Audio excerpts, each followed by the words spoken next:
Hello students, welcome to Simran study circle. आज हम लोग क्लास 10th के चैप्टर 3 की थर्ड एक्सरसाइज यानी कि एक्सरसाइज 3.3 शुरू करेंगे। इस एक्सरसाइज में हमें सब्स्टिट्यूशन मेथड को समझेंगे और उससे रिलेटेड क्वेश्चंस प्रॉब्लम्स सॉल्व करेंगे। तो आइए स्टार्ट करते हैं। जैसे हमें बोला गया है क्वेश्चन नंबर 1 में, solve the following pair of linear equation by using substitution method. हमें सब्स्टिट्यूशन मेथड का यूज करके इन इक्वेशंस को सॉल्व करना है। तो सबसे पहले सब्स्टिट्यूशन मेथड होता क्या है? हमें कुछ वैल्यूज सब्स्टिट्यूट करनी होती है। जैसे हमने जब ग्राफ वाले क्वेश्चन किए थे तो हम क्या करते थे, एक एक वैल्यू डालते रहते थे x की, तो y की वैल्यू निकलती रहती थी, या हम y की वैल्यू डालते थे तो x की वैल्यू निकलती रहती थी। लेकिन उन क्वेश्चंस में और इन क्वेश्चंस में फर्क ये है कि वहां पर हमने उसे ग्राफिकली सॉल्व करना होता था, तो हमें 3 वैल्यूज लेनी होती थी, और इस क्वेश्चन में हमने इन्हें अलजेब्रिकली सॉल्व करना है। तो कुछ चेंज है, तो आइए देखते हैं। जैसे पहला पार्ट है x plus y is equal to 14 और x minus y is equal to 4। हम पहली इक्वेशन को देखते हैं जो कि है x plus y is equal to 14। तो x की वैल्यू क्या आ जाएगी, 14 माइनस वाई। जैसे ये थी पहली इक्वेशन, ये थी दूसरी इक्वेशन। अब ये जो हमने पहली इक्वेशन से सॉल्व करा तो हमने x की वैल्यू निकाली।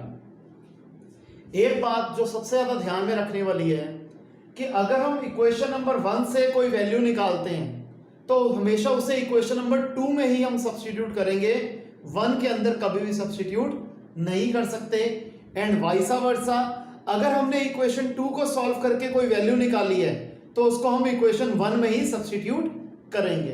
तो ये गोल्डन बात है जो आपने हमेशा याद रखनी है। मैं क्लियरिटी के लिए इसे लिख देता हूं इक्वेशन 3। अब ये जो हमने थर्ड इक्वेशन है ये फर्स्ट से बनाई है, तो हम फर्स्ट के अंदर तो नहीं डाल सकते, हम इसे डालेंगे सेकंड इक्वेशन के अंदर। तो पुटिंग 3 into 2, या कह लीजिए पुटिंग इक्वेशन 3 into इक्वेशन 2। तो इक्वेशन 2 थी x minus y is equal to 4। x की वैल्यू क्या है, 14 माइनस वाई, माइनस वाई वैसे का वैसा इज इक्वल टू 4। मैंने x की जगह x की वैल्यू डाल दी, बाकी इक्वेशन को मैंने वैसे का वैसा कॉपी कर लिया। अब देखिए आगे सॉल्व कैसे होगा। 14 वैसे का वैसा minus y minus 2y is minus 2y is equal to 4। तो माइनस 2y क्या हो जाएगा, 4। अब ये प्लस 14 उधर जाके हो जाएगा माइनस 14, प्लस 14 उधर जाके हो जाएगा माइनस 14। तो minus 2y is equal to 4 minus 14 क्या होता है बेटे, माइनस 10। तो y हो जाएगा माइनस 10 अपॉन माइनस 2। या फिर आपको अगर दूसरा तरीके से करना है कि माइनस को माइनस से यहां काट देते हैं, थोड़ा बच्चों को ऐसे इजी लगता है तो हम इस तरीके से भी कर सकते हैं कि 2 मल्टीप्लाई हो रहा है उधर जाके डिवाइड, तो y की वैल्यू आ गई 5। y की वैल्यू आ गई 5। अब इसे हम किसी भी इक्वेशन में डाल सकते हैं, 1 2 3 जिस मर्जी में डाल दो। तो अगर मैं थर्ड के अंदर डालता हूं, आपको मैंने बोला कि चाहे तो इस वैल्यू को आप किसी भी इक्वेशन में डाल सकते हो, कोई भी प्रॉब्लम नहीं है। तो x आ जाएगा 14 माइनस वाई, y की वैल्यू है 5, तो x आ गया 9।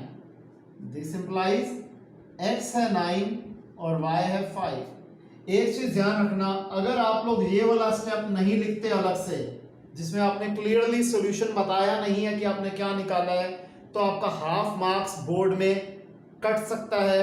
इसलिए क्वेश्चन को सॉल्व करने के बाद जो x और y की वैल्यू से अलग से लिखना, हाईलाइट करना बहुत ज्यादा जरूरी है।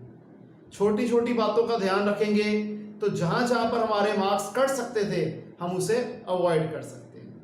आइए आगे देखते हैं। ये आप कॉपी कर दीजिए पहले।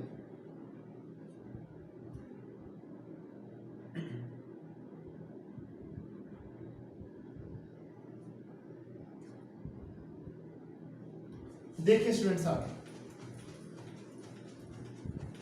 मैं आपको अलग अलग वैरायटी के क्वेश्चंस करवा देता हूं ताकि जो इजी क्वेश्चंस हैं वो आप इजीली अटेम्प्ट कर सकें। जो थोड़े से टेढ़े मेढ़े डिफिकल्ट क्वेश्चंस हैं वो हम सॉल्व करते हैं क्लास के अंदर। तो फोर्थ पार्ट है जैसे कि 0.2x plus 0.3y is equal to 1.3 और 0.4x plus 0.5y is equal to 2.3। अब यहां पर ये मैंने क्वेश्चन इसलिए कराया कि ये डेसिमल का क्वेश्चन है। बच्चों को यूजुअली डेसिमल के क्वेश्चंस या फ्रैक्शंस के क्वेश्चन सॉल्व करने में दिक्कत आती है। तो आइए ऐसे क्वेश्चंस को कैसे करना है एक बार करके देखते हैं। अब यहां पर हम एक चीज कॉमन ऑब्जर्व कर रहे हैं कि डेसिमल के बाद एक नंबर है, तीनों ही। पहली इक्वेशन भी डेसिमल के बाद एक एक नंबर है और सेकंड इक्वेशन में भी डेसिमल के बाद एक एक नंबर है।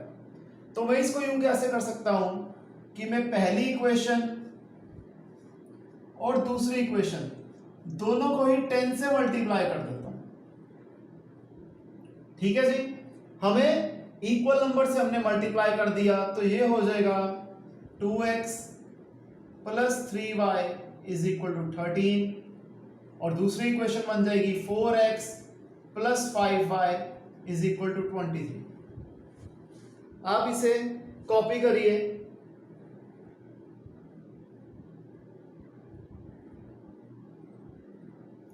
इसी इक्वेशन को चाहे तो करने का एक दूसरा तरीका होता है, मैं आपको वो भी यहां साइड पे करके दिखा देता हूं।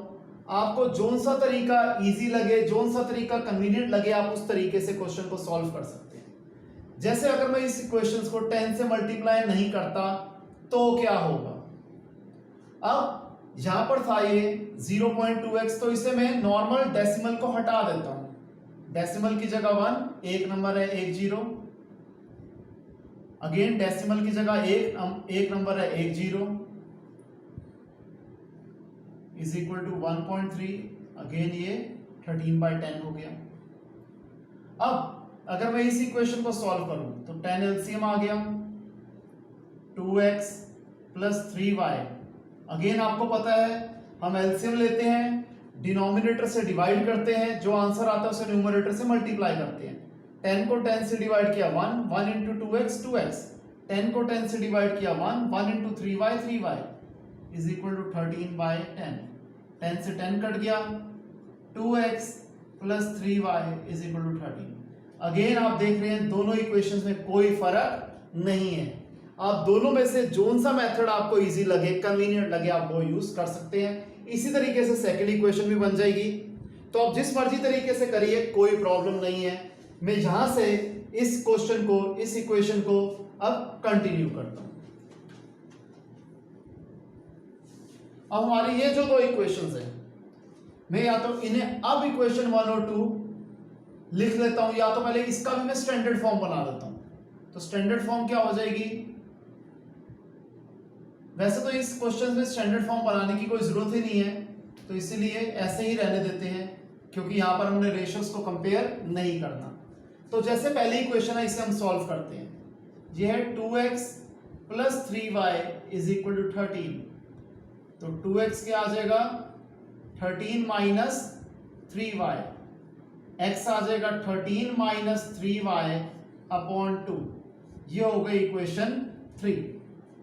अब बच्चों हमने ये जो इक्वेशन 3 बनाई है, ये क्या यूज करके बनाई है, इक्वेशन 1। तो ऑब्वियस सी बात है हम इक्वेशन 1 के अंदर तो डालेंगे नहीं इसकी वैल्यू, हम इसकी वैल्यू डालेंगे इक्वेशन 2 में। तो पुटिंग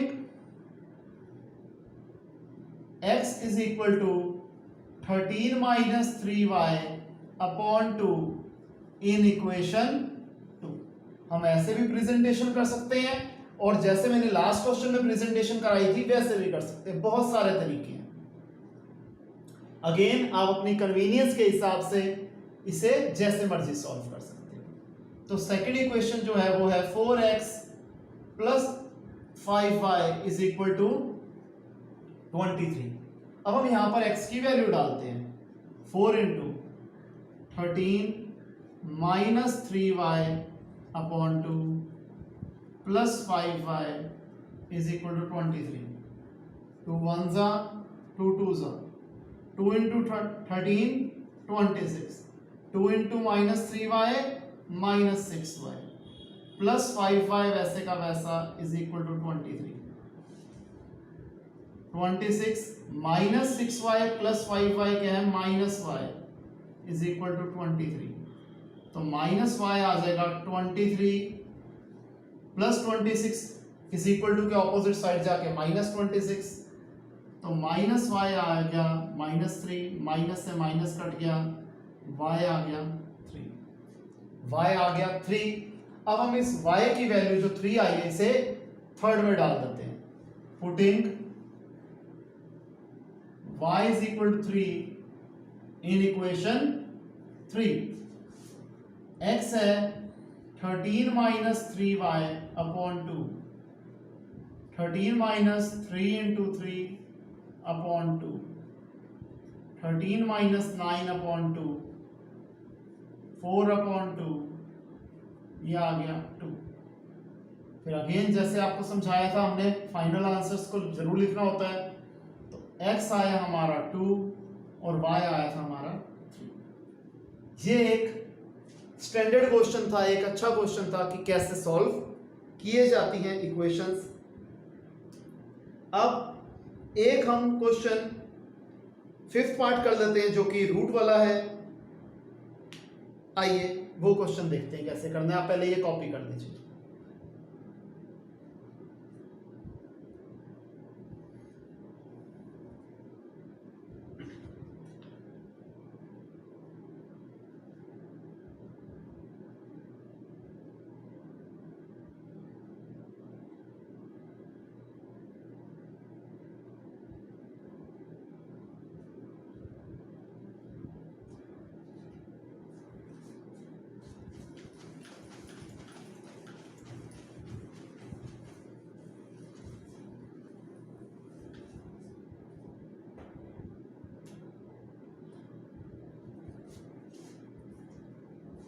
फिफ्थ पार्ट देखते हैं बच्चों,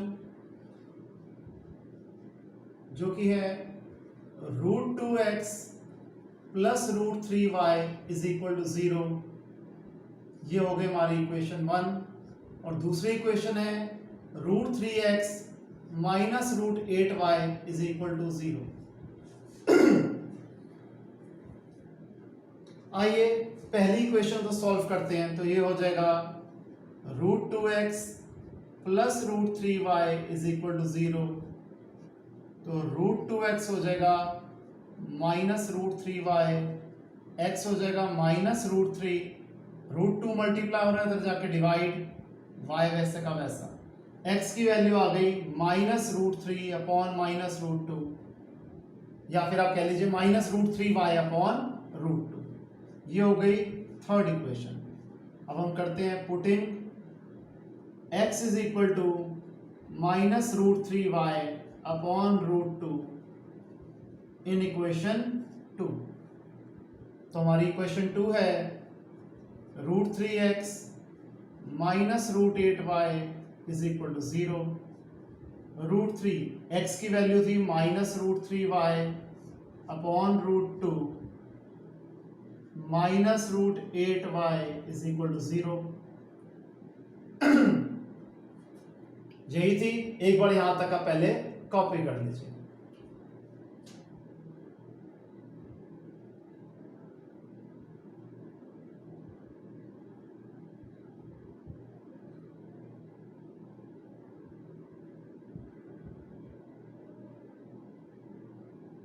देखिए अब क्या हो जाएगा, √3 इंटू √3, √3 इंटू माइनस √3 हो जाएगा माइनस 3y अपॉन √2 वैसे का वैसा minus √8y is equal to 0। √2 LCM, √2 को √2 से डिवाइड किया 1 into minus 3y minus 3y, minus मैंने पहले लिख दिया। √2 को 1 से डिवाइड किया √2 इंटू √8 √16 y वैसा का वैसा। अब ये क्या हो जाएगा माइनस 3y माइनस 16 का रूट होता है 4, y वैसे का वैसा upon √2 is equal to 0। Minus 3y minus 4y minus 7y is equal to 0, √2 divide हो रहा था उधर जाके multiply, -7y is equal to 0 because 0 into √2 is 0, तो y आ जाएगा 0 अपॉन -7 विच कम्स एज 0, तो y आ गया 0। अब putting y is equal to 0 in equation 1, मैं जानबूझ के इस बार फर्स्ट इक्वेशन में डलवा रहा हूं क्योंकि हर बार थर्ड में नहीं, आपको यह दिखाना है कि जैसे मर्जी जिस मर्जी इक्वेशन में डाल दो आंसर में कोई फर्क नहीं पड़ता। तो ये है √2x plus √3y is equal to 0, √2x plus √3, y की जगह y की वैल्यू हमने 0 डाल दी, √2x plus √3 into 0 is 0 is equal to 0, √2x आ गया 0, x आ जाएगा 0 अपॉन √2, x की वैल्यू आ गई 0, तो दिस इंप्लाइज x भी 0 है और y भी 0 है। क्लियर? तो हमने देख लिया, हमने रूट वाला क्वेश्चन भी करके देख लिया, डेसिमल वाला क्वेश्चन हमने जो करना था वो भी कर लिया।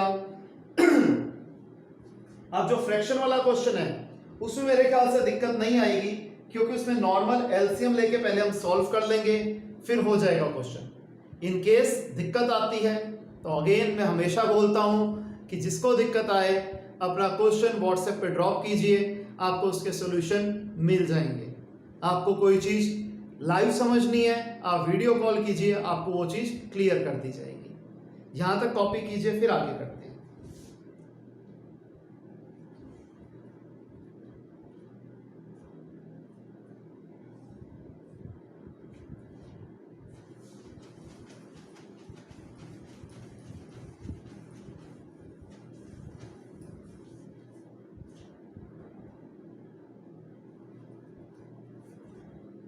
क्वेश्चन नंबर 2 देखते हैं स्टूडेंट्स हम। इसमें कहता है कि हमें दो इक्वेशंस दे रखी हैं, हमें दोनों इक्वेशंस को पहले सॉल्व करना है, यानी कि हम x और y की वैल्यूज निकालेंगे और उसके बाद हमें बाद में एक तीसरी इक्वेशन दे रखी है कि y is equal to mx plus 3। उसके अंदर हम x और y की जो वैल्यूज डालेंगे तो ऑटोमेटिकली m की वैल्यू निकल आएगी। तो मेरे ख्याल से बेटे इस क्वेश्चन को करने में कोई भी दिक्कत आप लोगों को नहीं आनी चाहिए क्योंकि एकदम सिंपल क्वेश्चन है। हमें x और y की वैल्यूज निकालनी आती हैं तो हम x और y की वैल्यूज निकाल लेंगे पहले, और बाद में जो थर्ड इक्वेशन है y is equal to mx plus 3, उसमें हम m की वैल्यू निकालने के लिए x और y की वैल्यू सब्स्टिट्यूट कर देंगे तो आंसर बहुत इजीली निकल आएगा। तो इसलिए यहाँ पर हम इस क्वेश्चन को होमवर्क के लिए छोड़ देते हैं और आइए क्वेश्चन नंबर 3 पे आ जाते हैं। अब ध्यान रखना क्योंकि मैं आपको सब्स्टिट्यूशन मेथड बच्चों क्लियर कर चुका हूं तो मैं यहां पर पूरे क्वेश्चंस को सॉल्व नहीं कराऊंगा, मैं सिर्फ और सिर्फ इक्वेशंस बना दूंगा, उसके बाद सॉल्व आप खुद ब खुद करेंगे, घर पे करेंगे और सॉल्व करने के बाद आंसर्स मेरे को व्हाट्सएप पे शेयर करेंगे। इन केस कोई दिक्कत आती है तो आप हमेशा की तरह अपने डाउट्स पूछ सकते हैं। आइए देखिए क्वेश्चन 3 का फर्स्ट पार्ट क्या कहते हैं बच्चों, ये कि form the pair of linear equations. हमें सबसे पहले वर्ड प्रॉब्लम को लीनियर इक्वेशन की फॉर्म में रिप्रेजेंट करना है और बाद में उनके सॉल्यूशंस को सब्स्टिट्यूशन मेथड से फाइंड आउट करना है। तो आइए इक्वेशंस हम बनाते हैं, सॉल्व आप खुद करेंगे, राइट? क्योंकि आप कर सकते हैं, मुझे आप पे पूरा यकीन है। इन केस आपको कोई डिफिकल्टी आती है आप पूछ लीजिएगा। देखिए the difference between two numbers is 26। दो नंबर्स का जो डिफरेंस है वो है 26।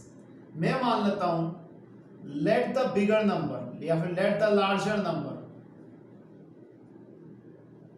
बी x और स्मॉलर नंबर को मैं मान लेता हूं y। तो अकॉर्डिंग टू फर्स्ट प्रॉब्लम क्या हो जाएगा, डिफरेंस ऑफ टू नंबर्स, यानी कि हमेशा बड़े में से छोटा निकालते हैं हम। बड़ा नंबर है x, छोटा नंबर है y, तो इसका डिफरेंस क्या है 26 है। ये होगी हमारी इक्वेशन नंबर 1। अगली इक्वेशन में क्या कहता है, आइए पढ़ते हैं। इसमें कहते हैं one number is 3 times the other.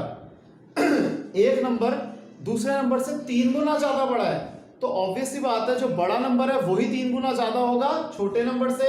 तो बड़ा नंबर है x, ये 3 गुना ज्यादा बड़ा है छोटे नंबर से, तो x is equal to 3y। हमारी इक्वेशन बन जाएगी x minus 3y is equal to 0। ये हमारी हो गई इक्वेशन 2। आपके पास दो इक्वेशंस आ गई। आप क्या करेंगे, पहले पहली इक्वेशन से x या y की वैल्यू निकाल लेंगे और फिर उस वैल्यू को उसे थर्ड इक्वेशन मान के सेकंड के अंदर हम पुट कर देंगे, जैसे हमने क्वेश्चन नंबर 1 में किया था, और हमारा क्वेश्चन सॉल्व हो जाएगा। ध्यान रखिएगा x और y निकालने के बाद हम आंसर इसी फॉर्म में लिखेंगे, देयरफॉर लार्जर नंबर है x, जो x की वैल्यू होगी, स्मॉलर नंबर है y, तो y की वैल्यू हम लिख देंगे। ठीक है बच्चों, आइए आगे देखते हैं सेकंड पार्ट।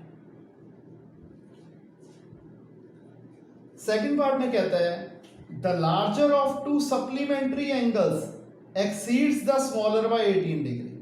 यहां पर सप्लीमेंट्री एंगल्स की बात कर रहे हैं बच्चों। सप्लीमेंट्री एंगल्स कौन से होते हैं, जिसका सम 180 डिग्री होता है, वो एंगल्स जिनका सम 180 डिग्री होता है, राइट। तो मैं मान लेता हूं let larger angle be x and smaller angle be y। According to first problem हमें इन्होंने बोला सप्लीमेंट्री एंगल्स हैं, तो हमें पता है कि सप्लीमेंट्री एंगल्स का सम 180 डिग्री होता है, वो हमने सबसे पहली इक्वेशन बना ली। फिर दूसरी इक्वेशन में क्या कह रहे हैं बच्चों, कि जो एंगल्स है, यानी कि जो बड़ा एंगल है वो छोटे वाले एंगल से 18 डिग्री बड़ा है, यानी कि x माइनस y है 18 डिग्री, x माइनस y है 18 डिग्री। तो ये हमारी दो इक्वेशंस बन गई, इसे आप इजीली सॉल्व कर लेंगे। यहां तक आप कॉपी कर लीजिए।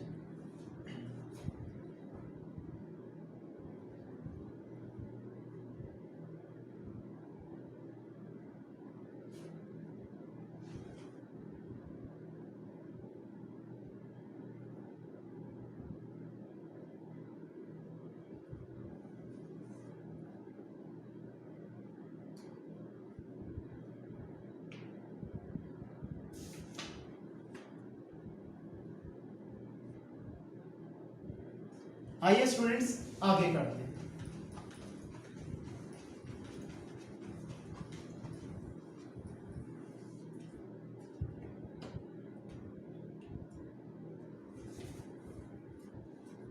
थर्ड पार्ट, इसमें कहता है कि एक क्रिकेट टीम के कोच ने पहले 7 बैट्स और 6 बॉल्स खरीदी 3800 रुपीज की, बाद में उसी कोच ने 3 बैट्स और 5 बॉल्स 1750 रुपीज की खरीदी। बताओ एक बैट और एक बॉल की कीमत क्या है। ऐसा क्वेश्चन हम पहले भी 2 बार कर चुके हैं, आइए फटाफट इसे सॉल्व करते हैं। बैट और बॉल की कीमत की बात कर रहा है, हम मान लेते हैं लेट कॉस्ट ऑफ 1 बैट है ₹X और कॉस्ट ऑफ 1 बॉल है ₹Y। According to first problem क्या कहता है हमें, 7 बैट्स यानी कि 7x और 6 बॉल्स यानी कि 6y, इनकी कीमत क्या है 3800 रुपीज है। ये हो गई इक्वेशन 1। सेकंड प्रॉब्लम में क्या कहता है कि उसने 3 बैट यानी कि 3x और 5 बॉल्स खरीद ली 5y, और ये मिला के कितने की है 1750 रुपीज की। ये हो गई हमारी इक्वेशन 2। एकदम इजी, एकदम बेसिक क्वेश्चन था, ठीक है। इसे कॉपी कीजिए। फिर हम करते हैं 4th, 5th और 6th पार्ट को। ध्यान रखिएगा वो तीनों क्वेश्चन थोड़े से ज्यादा इंपॉर्टेंट है। क्वेश्चन बेशक इजी हो, मुश्किल हो, इंपॉर्टेंट हो, अनइम्पॉर्टेंट हो, कुछ भी हो, हर क्वेश्चन को समझना, क्योंकि कई बार पेपर इजी सेट किया जाता है तो हमें उन क्वेश्चंस भी को भी करना आना चाहिए, और कई बार पेपर डिफिकल्ट सेट किया जाए तो हमें हर तरीके से प्रिपेयर रहना है। ये कॉपी कीजिए, फिर हम आगे फोर्थ पार्ट करते हैं।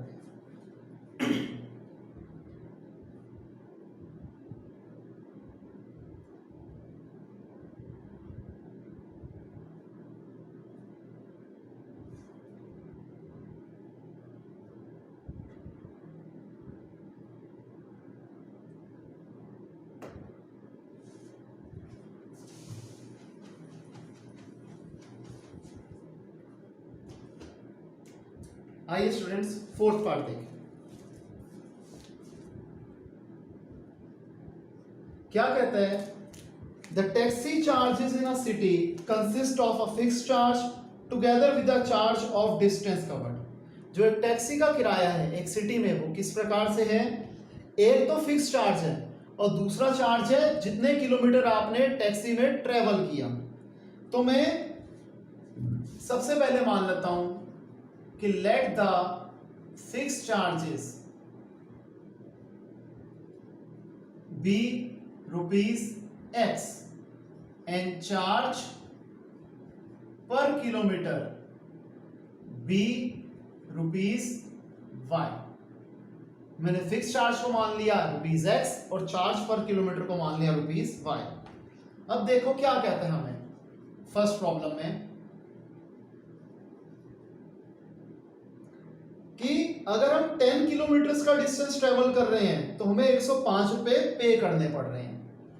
10 किलोमीटर हम डिस्टेंस ट्रेवल कर रहे हैं तो फिक्स चार्जेस तो सेम है, x तो रहेगा ही रहेगा, और 10 किलोमीटर यानी कि 10 इंटू वाई, तो इसकी जो हमें टोटल फेयर टोटल किराया देना पड़ रहा है वो है 105 रुपए, यानी कि फिक्स कॉस्ट प्लस 10 किलोमीटर के चार्जेस इज इक्वल टू ₹105। अब आ जाते हैं सेकंड प्रॉब्लम पे। इसमें क्या कहते हैं कि अगर हमने 15 किलोमीटर की जर्नी करी तो हमें 155 रुपीज पे करने पड़े। तो यहां पर फिक्स कॉस्ट प्लस 15 किलोमीटर के चार्जेस इज इक्वल टू ₹155। ये हो गई हमारी इक्वेशन 2।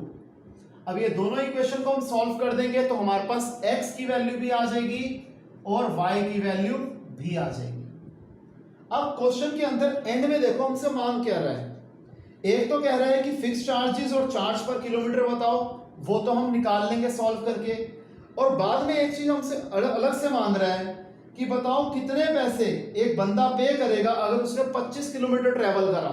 तो जब x और y की वैल्यू निकाल लेंगे तो एंड में हमें आंसर निकालना है x + 25y, क्योंकि 25 किलोमीटर का जो चार्ज होगा फिक्स चार्ज तो रहेगा ही रहेगा, 25 किलोमीटर का चार्ज पर किलोमीटर लगेगा। x और y की वैल्यूज डाल देंगे तो हमारे पास टोटल अमाउंट जो टोटल फेयर आएगा वो निकल आएगा। तो ये था हमारा फोर्थ पार्ट। अब देखते हैं part number 5।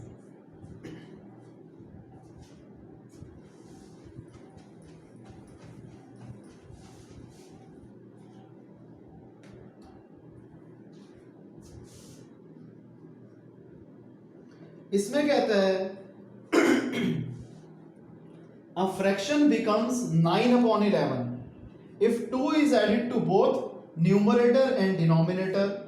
If 3 is added to both numerator and denominator, it becomes 5/6. What is the fraction या find the fraction? फ्रैक्शन के दो पार्ट होते हैं, न्यूमरेटर और डिनोमिनेटर। मैं सबसे पहले अज्यूम कर देता हूं लेट न्यूमरेटर बी x और डिनोमिनेटर को मैं मान लेता हूं y। तो हमें पता है फ्रैक्शन क्या होती है बच्चों, न्यूमरेटर अपॉन डिनोमिनेटर यानी कि x अपॉन y। अब देखते हैं हमें क्वेश्चन में एक एक करके ये क्या कह रहा है। फर्स्ट प्रॉब्लम में कह रहा है कि फ्रैक्शन जो है 9/11 बन जाएगी। फ्रैक्शन 9/11 बन जाएगी। कब बनेगी? when 2 is added to both numerator and denominator। हमने न्यूमरेटर में यानी कि x में भी 2 ऐड कर दिया, डिनोमिनेटर यानी कि y में भी 2 ऐड कर दिया, तो फ्रैक्शन बन गई 9/11। आई रिपीट, न्यूमरेटर में भी हमने 2 ऐड कर दिया, डिनोमिनेटर में भी 2 ऐड कर दिया, तो फ्रैक्शन बन गई 9/11। अब इसको हम फर्दर सॉल्व कर लेते हैं, इसे इजी इक्वेशन में कन्वर्ट कर लेते हैं। क्रॉस मल्टीप्लाई होगा 11 मल्टीप्लाई होगा x प्लस 2 से, 9 मल्टीप्लाई होगा y प्लस 2 से। तो यह हो जाएगा 11x plus 22 is equal to 9y plus 18। 11x plus 9y इधर जाके माइनस 9y प्लस 22 उधर जाके माइनस 22। तो इक्वेशन बन गई 11x minus 9y is equal to minus 4। ये हमारी फर्स्ट इक्वेशन बन गई। इसके बाद देखते हैं आगे क्या कह रहे हैं हमसे। सेकंड प्रॉब्लम में कहता है कि अगर हम 3 को ऐड कर देंगे न्यूमरेटर और डिनोमिनेटर दोनों में तो फ्रैक्शन बन जाएगी 5/6। अगर हमने न्यूमरेटर में भी 3 ऐड कर दिया, डिनोमिनेटर में भी 3 ऐड कर दिया तो फ्रैक्शन बन जाएगी 5/6। Again cross multiply, 6 into x plus 3, 5 into y plus 3, 6x plus 18 is equal to 5y plus 15, 6x minus 5y is equal to 15 minus 18, 6x minus 5y is equal to minus 3। ये हो गई हमारी equation 2। अब ये दो equation बन गई। अब इसे हम इजीली सब्स्टिट्यूशन मेथड से सॉल्व कर सकते हैं। ये कॉपी कर लीजिए। फिर हम लास्ट पार्ट, इस एक्सरसाइज का लास्ट क्वेश्चन हम वो करते हैं।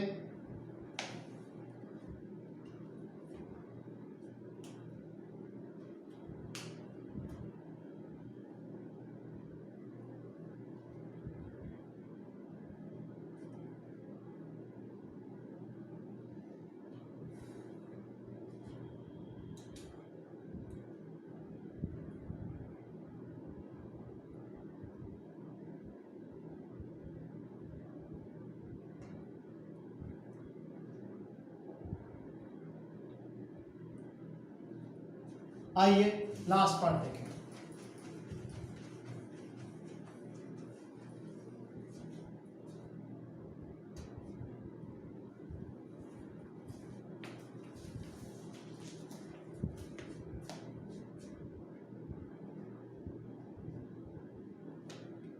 Five years hence, the age of Jacob will be 3 times that of his son. 5 year hence, hence का मतलब होता है बाद में। 5 साल बाद जेकब की एज 3 गुना ज्यादा हो जाएगी अपने बेटे की एज से। 5 years ago, 5 साल पहले जेकब की एज 7 गुना ज्यादा थी अपने बेटे से। बताओ दोनों की प्रेजेंट एजेस क्या है। यहां पर दो चीजों की बात हो रही है, एक जेकब की एज की, एक जेकब के बेटे की एज की। मैं मान लेता हूं late Jacob's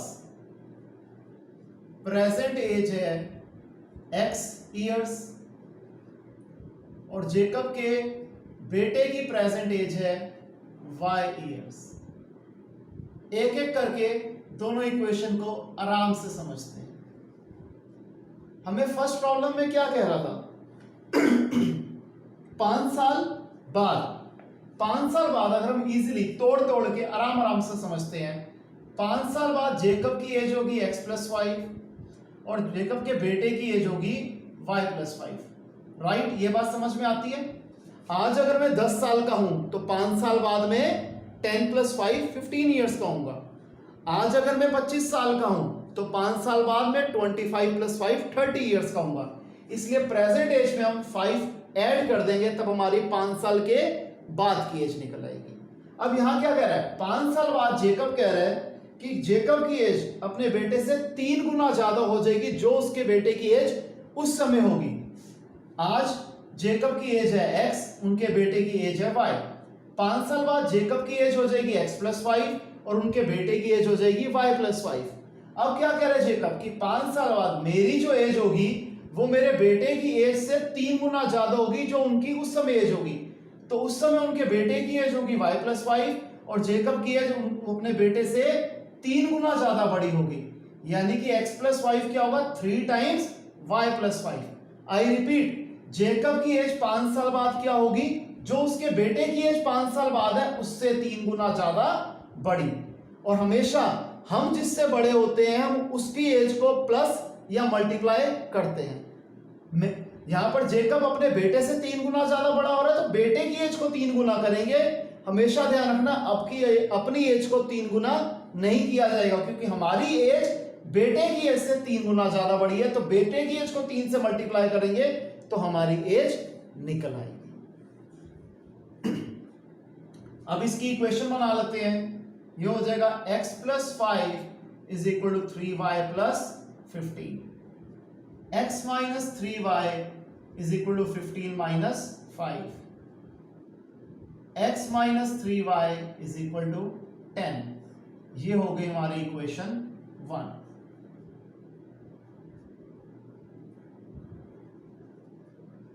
according to second problem क्या कह रहा है, 5 साल पहले, अब वही 5 साल पहले जेकब की एज होगी x माइनस 5 और उनके बेटे की एज हो जाएगी y माइनस 5। अगेन आज अगर मैं 40 साल का हूं तो 5 साल पहले मैं कितने साल का था, 40 माइनस 5 35। तो जब हमने 5 साल पुरानी एज निकालनी है तो हम प्रेजेंट एजेस में से 5 इयर्स माइनस कर देंगे।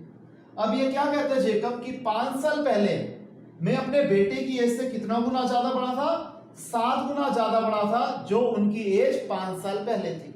अगेन 5 साल पहले जेकब की एज है x माइनस 5, उनके बेटे की एज थी y माइनस 5, और जेकब की एज उस समय अपने बेटे की एज से 7 गुना ज्यादा बड़ी थी।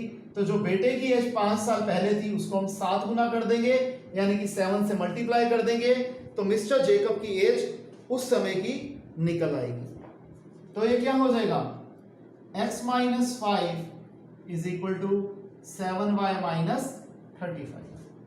तो x minus 7y is equal to minus 35 plus 5, x minus 7y is equal to minus 30। ये हमारी सेकेंड इक्वेशन हो गई। नॉर्मल सब्स्टिट्यूशन मेथड से हम इसे इजीली सॉल्व कर देंगे। तो बेटे आज के लिए क्लास में इतना ही। अगली क्लास में नई एक्सरसाइज करेंगे।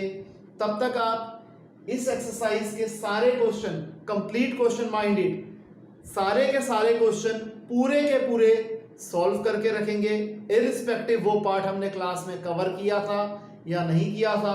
और इस एक्सरसाइज से पहले वाले सारे के सारे एग्जाम्पल्स हम अटेम्प्ट करके रखेंगे। करने के बाद आप मुझे व्हाट्सएप पे शेयर करेंगे। ओके बेटा, bye for now, have a good day.